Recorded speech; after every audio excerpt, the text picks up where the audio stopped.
Como se diz imbecil em inglês?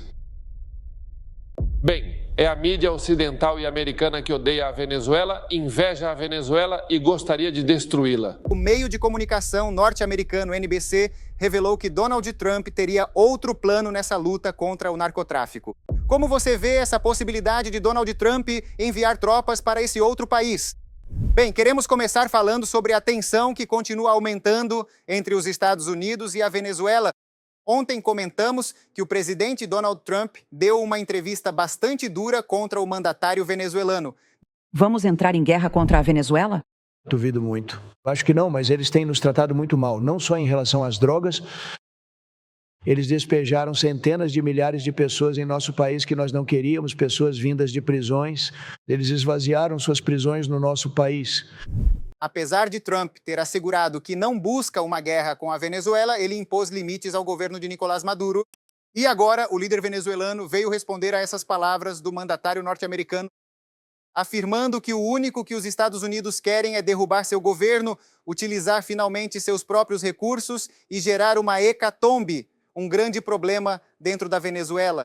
Além disso, culpou os meios de comunicação norte-americanos de quererem instaurar uma guerra ou uma pressão psicológica dentro de seu país. Vamos conferir as declarações de Nicolás Maduro, onde ele chegou até a falar em francês. As guerras psicológicas, desde antes, aquilo que eu disse se tornou viral. Que eu disse ao Miami Herald, estúpido, estúpido. Como se diz imbecil em inglês? E em francês, como se diz imbecil? Imbecil, imbecil.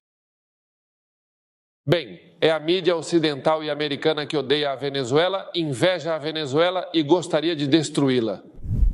O fato é que Donald Trump vai aumentar a pressão a Nicolás Maduro e ao regime venezuelano, porque temos as seguintes imagens do porta-aviões que está viajando rumo ao Mar do Caribe.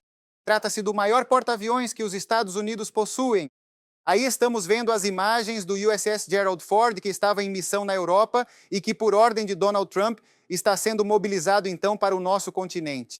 Segundo as últimas informações, ele já teria passado pelo Estreito de Gibraltar, que liga a Espanha ao Marrocos, dirigindo-se então ao Mar do Caribe para se juntar às tropas e à frota do presidente dos Estados Unidos nesta operação militar que já dura cerca de 2 meses.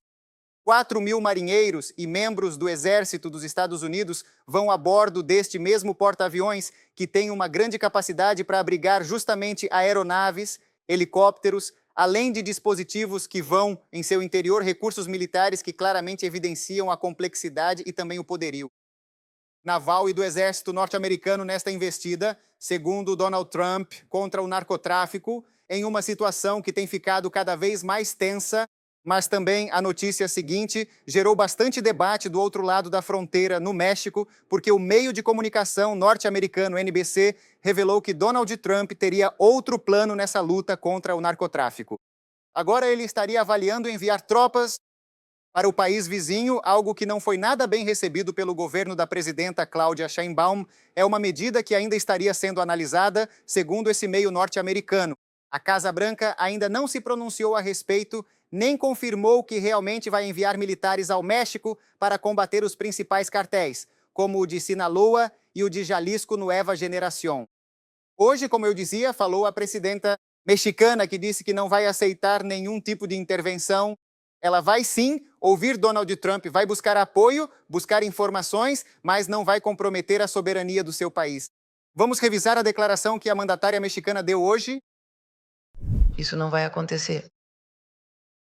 Temos um entendimento em segurança que possui princípios muito claros de respeito à nossa soberania, à nossa territorialidade, e colaboração e coordenação sem subordinação de nenhum dos Estados. Então isso não vai acontecer, não temos nenhum informe de que isso vai acontecer. Além disso, não estamos de acordo e já dissemos isso ao presidente Trump. Bem, queremos continuar analisando esse tema e para isso entramos em contato com Gilberto Aranda. Ele é acadêmico, analista internacional da Universidade do Chile. Olá, muito boa tarde. É um prazer estar com vocês e te ver novamente, Pablo. Igualmente, Gilberto. Bem, vamos analisar esse último ponto que estávamos detalhando, a ideia de Donald Trump de agora abranger ou ampliar justamente essa luta contra o narcotráfico. Já tínhamos visto isso na Venezuela, nas proximidades das costas colombianas, mas agora o México também pode ser um ponto bastante importante, não é? E muito mais complicado, levando em conta que aqui estamos falando de outro tipo de líder, e além disso, de um vizinho direto como é o México. Como você vê essa possibilidade de Donald Trump enviar tropas para esse outro país? Bom, o perímetro dos ataques se ampliou bastante, porque, como você sabe, e vocês também já mencionaram neste programa, as lanchas ou narcolanchas têm sido atacadas não só em frente às costas venezuelanas, mas também há ataques no que é o Pacífico. Se a isso somarmos o que acontece no território mexicano, o que está sendo dito que poderia ocorrer em território mexicano, estamos evidenciando que a questão da luta contra os entorpecentes, o que foi designado como narcoterrorismo, é a ponta de lança do governo de Donald Trump, que tenta, de alguma forma, enviar um sinal claro ao seu eleitorado, mas, ao mesmo tempo, também enviar um sinal claro aos seus adversários. Depois, eu também quero te dizer que isso me parece como Benjamin Button, não é? É como inverter os ponteiros do relógio. Há 109 anos, uma divisão inteira dos Estados Unidos entrou no território mexicano, foi a do general Pershing em 1916, e os resultados não foram nada positivos. É preciso ter muito cuidado com esse tipo de ação, sem dúvida. Claro, porque no caso da Venezuela pode-se debater a ação que Donald Trump está tomando.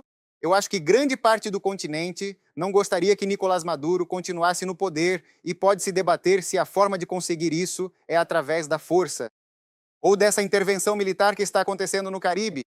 Mas é diferente, na minha opinião, invadir ou fazer incursões no México, um país democrático, aliado justamente nesse mesmo cenário de combate ao crime organizado e ao narcotráfico, que é muito grande e também muito relevante para a economia dos Estados Unidos. Ou seja, aqui estamos vendo um ponto que seria bastante diferente se Donald Trump quisesse realizá-lo. Não é? Bem, de fato, estamos falando de um país que também é crucial para os Estados Unidos, não apenas em aspectos migratórios, por tudo o que já foi feito a esse respeito, mas também no aspecto econômico. São economias profundamente envolvidas, interligadas, e ao mesmo tempo sabemos que desde fevereiro, 6 cartéis mexicanos foram rotulados como narcoterroristas, assim como o Tren de Aragua e a Mara Salvatrucha, que também estariam em território mexicano. Portanto, certamente isso envia um sinal nesse sentido. Mas, claro, agora estamos falando de uma operação terrestre que provavelmente, para ser bem claro, significaria talvez o uso de drones para atacar laboratórios e centros de armazenamento, mas isso requer pessoal em terra e outro tipo de comando também.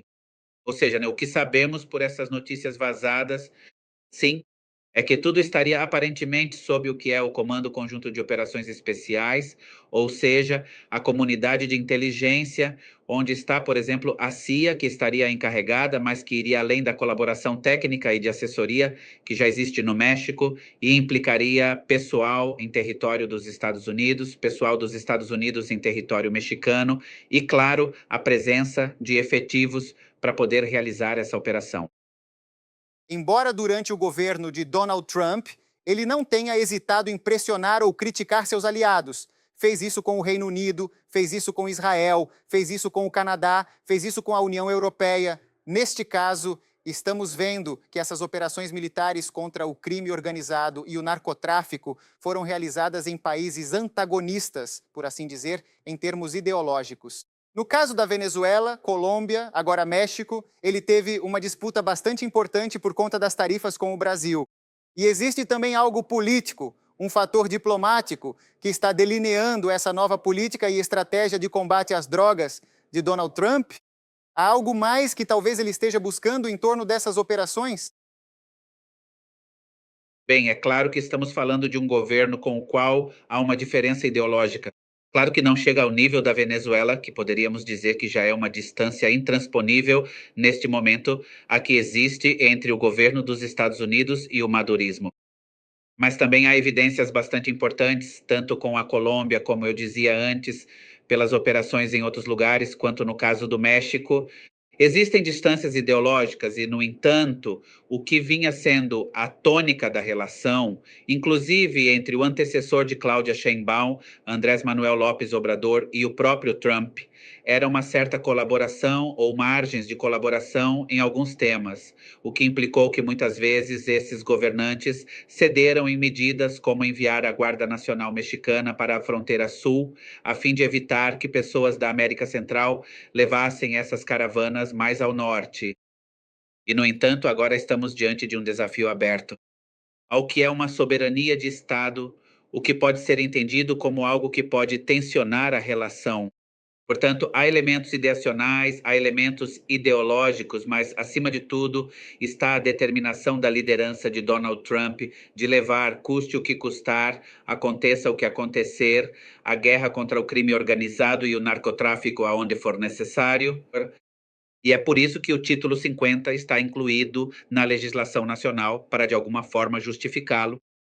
É claro que está muito distante do direito internacional, mas claramente existe uma luta de poder aqui e pode ser algo muito, muito complexo.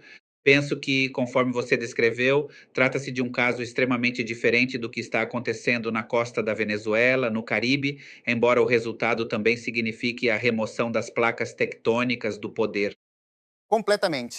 Gilberto, vamos voltar ao assunto da Venezuela, porque já se passaram 2 meses desde as operações militares realizadas pela frota de Donald Trump. Ali, no Mar do Caribe, destruíram 16 desses barcos de narcotráfico, matando 64 de seus ocupantes. Mas essa história também foi transformada, assim como a história de Pedro e o Lobo, não é? Parece que o Lobo vai entrar na Venezuela, pelo menos para remover Nicolás Maduro, e no final isso não aconteceu. No entanto, há 2 sinais que são extremamente fortes. Um é o que eu estava comentando anteriormente, a chegada desse porta-aviões ao Mar do Caribe. E recentemente o jornal The New York Times nos Estados Unidos revelou que Trump já está analisando finalmente qual será a próxima ação militar, incluindo destituir Nicolás Maduro. Você acha possível, depois desses 2 meses que se passaram das operações militares que continuam, mas que o assunto esfriou um pouco, você ainda vê como possível uma invasão terrestre na Venezuela para remover Nicolás Maduro? Bem, seguindo sua metáfora e fazendo referência a uma coluna que escrevi, neste caso, o lobo está pisando nos calcanhares dele. Já se disse muitas vezes que isso poderia acontecer, mas agora o deslocamento, a encenação, o deslocamento militar é muito importante. Ainda me parece que é inferior ao que seria necessário para uma operação anfíbia de invasão em grande escala.